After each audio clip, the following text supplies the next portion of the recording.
Rabi, siapakah yang berbuat dosa? Orang ini sendiri atau orang tuanya, sehingga ia dilahirkan buta? Saudara-saudari terkasih, pertanyaan ini menarik karena mengungkapkan bagaimana cara kita melihat dan membaca realitas secara umum yang didasarkan pada prinsip sebab akibat. Dalam banyak kasus, prinsip ini sah, tetapi tidak mampu membuat kita memahami makna terdalam dari bagian-bagian realitas tertentu yang menyakitkan dan bahkan yang sulit diterima. Inilah kegelapan yang pertama-tama harus dipulihkan dari mata kita, dari cara pandang kita terhadap realitas yang lebih memperhatikan penampilan dan perawakannya daripada melihat hatinya. Bukan yang dilihat manusia, yang dilihat Allah. Manusia melihat apa yang di depan mata, tetapi Tuhan melihat hati. Bahkan Nabi Samuel sendiri yang sudah terbiasa menyimak firman Tuhan, menyadari bahwa ia harus menajamkan penglihatannya dengan lebih baik untuk dapat memahami dan menyampaikan rencana-rencana Allah. Saudara-saudari, dihadapkan kepada ketujuh anak Isai, Samuel terus-menerus dipanggil untuk beralih dari apa yang tampak pasti baginya kepada apa yang dilihat Tuhan di balik yang kelihatan. Hingga akhirnya Samuel menyatakan, Tuhan tidak memilih seorang pun dari mereka.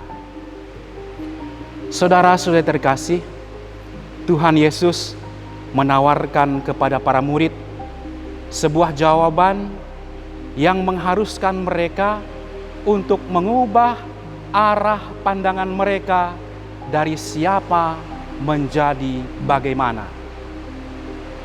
Bukan dia dan bukan juga orang tuanya, tetapi karena pekerjaan-pekerjaan Allah harus dinyatakan di dalam dia.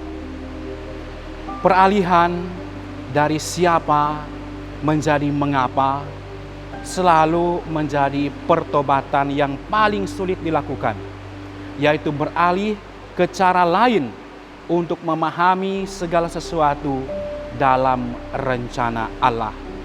Itu berhenti mencari siapa penyebabnya dan mulailah mencari pengharapan yang tersembunyi bahkan di dalam lipatan-lipatan tergelap dalam setiap situasi, dengan harapan bahwa karya-karya Allah masih dan akan terus diwujudkan.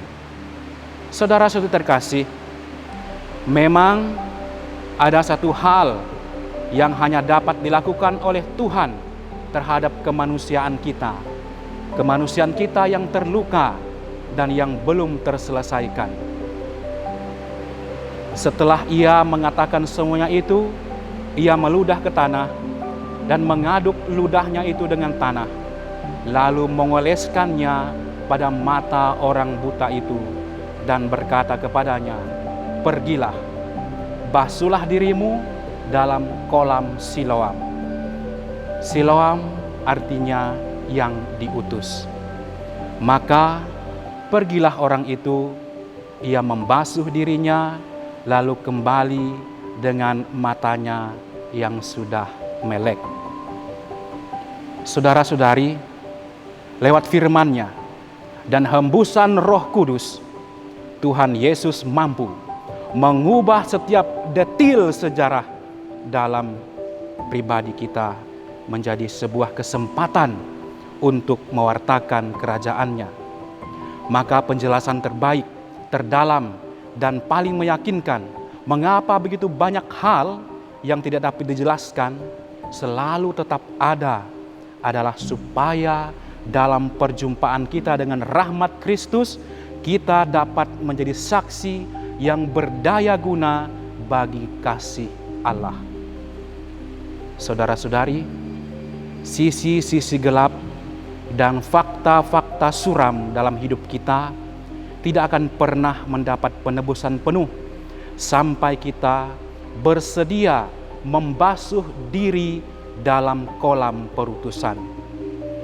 Orang buta itu menerima panggilan khusus, menyelam ke dalam kolam Siloam dan menemukan apa yang sama sekali tidak ia ketahui sebelumnya, bahwa ia bukanlah orang yang terkucil, melainkan seorang utusan. Pergilah.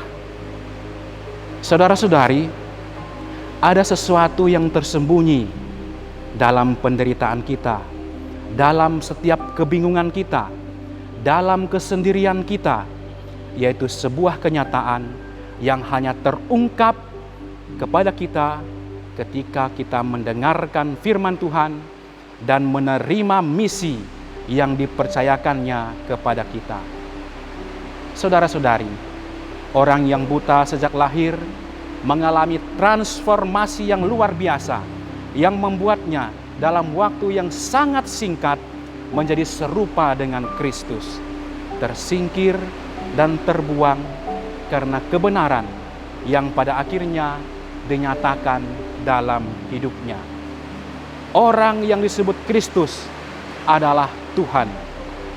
Saudara-saudari, kita juga buta sampai kita percaya bahwa kita dapat menjadi terang di dalam Tuhan dengan memberikan kesaksian tentang Injil secara sederhana, hidup sebagai anak-anak terang.